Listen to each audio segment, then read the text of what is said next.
जय श्री कृष्ण साथियों, कैसे हो आप सब। उम्मीद है आप सब खुश और मस्त होंगे।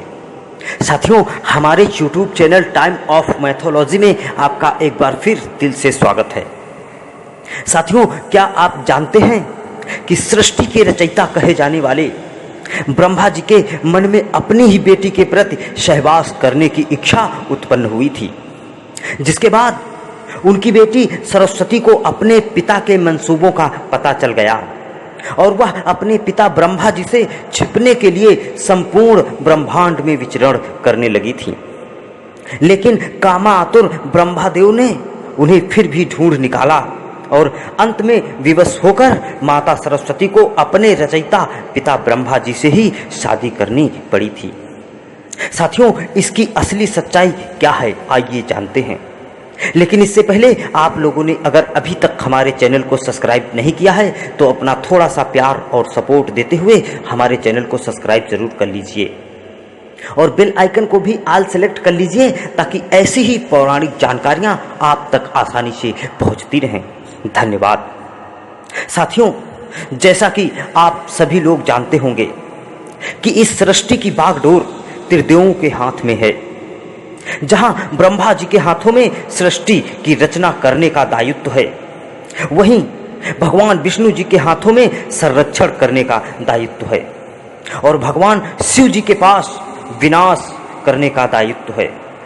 जबकि सृष्टि का विनाश होता रहता है, उसके बाद दोबारा फिर सृजन का चक्र शुरू होता है और इसी सृजन चक्र को शुरू करने के लिए एक बार ब्रह्मा जी ने अपने ही बीज से एक सुंदर कन्या उत्पन्न की थी, जिसका नाम सरस्वती था।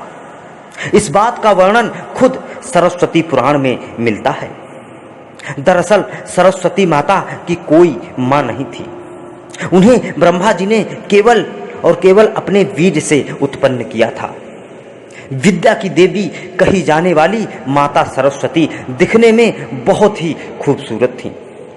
अब इस बात का अंदाजा इसी से लगाया जा सकता है कि वो इतनी सुंदर थीं कि खुद उनके पिता ब्रह्मा जी उनसे शादी करना चाहते थे और अपने पिता की भावना को समझकर माता सरस्वती ने उनसे बचने के लिए चारों दिशाओं में छिपती रहीं और अंत में सरस्वती आकाश में जाकर छिप गईं, जहां से उन्हें ब्रह्मा जी के 5वें सिर ने ढूंढ निकाला और आखिर में माता सरस्वती को विवश होकर अपने पिता ब्रह्मदेव से शादी करनी पड़ी, जिसके बाद सरस्वती और ब्रह्मा जी ने लगभग 100 वर्षों तक पति पत्नी के रूप में पृथ्वी पर आकर एक सुनसान जंगल में रहे और इस दौरान उनका एक पुत्र हुआ, जिसका नाम स्वयं भी मनु था।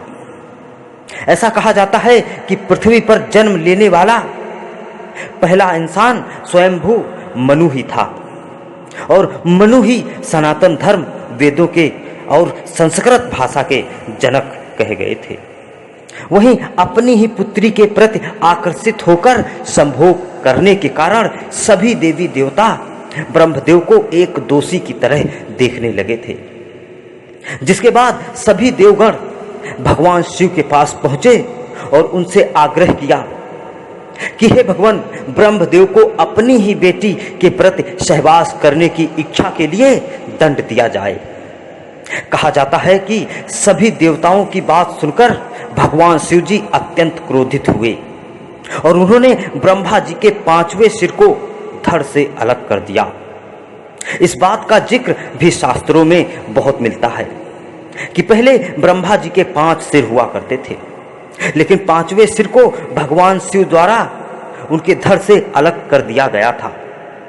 अब भगवान शिव ने ब्रह्मा जी का 5वां सिर इसीलिए काटा था क्योंकि उसी 5वें सिर से ब्रह्मा जी ने माता सरस्वती की खोज की और उनसे संभोग करने के लिए कहा था, जिसके बाद सरस्वती जी ने क्रोधित होकर ब्रह्मा जी से कहा था, आपका यह मुख सदैव अपवित्र बातें करता है और इसी वजह से आपकी सोच भी विपरीत हो जाती है। साथियों, कहा जाता है कि इन्हीं सब पापों के कारण ब्रह्मा जी की पूजा नहीं होती है और ना ही इनके सभी देवी देवताओं की तरह मंदिर होते हैं। तो साथियों, ब्रह्मा जी ने अपनी ही बेटी सरस्वती से क्यों और कैसे किया था संभोग। उम्मीद है यह जानकारी आपको जरूर पसंद आई होगी। इस कथा के बारे में आपकी क्या राय है, ये कमेंट में जरूर लिखें। वीडियो पसंद आई हो तो वीडियो को लाइक करें, शेयर करें और हमारे चैनल को सब्सक्राइब करना बिल्कुल ना भूलें। मिलते हैं अगले वीडियो में फिर एक पौराणिक जानकारी के साथ। तब तक के लिए जय श्री कृष्ण।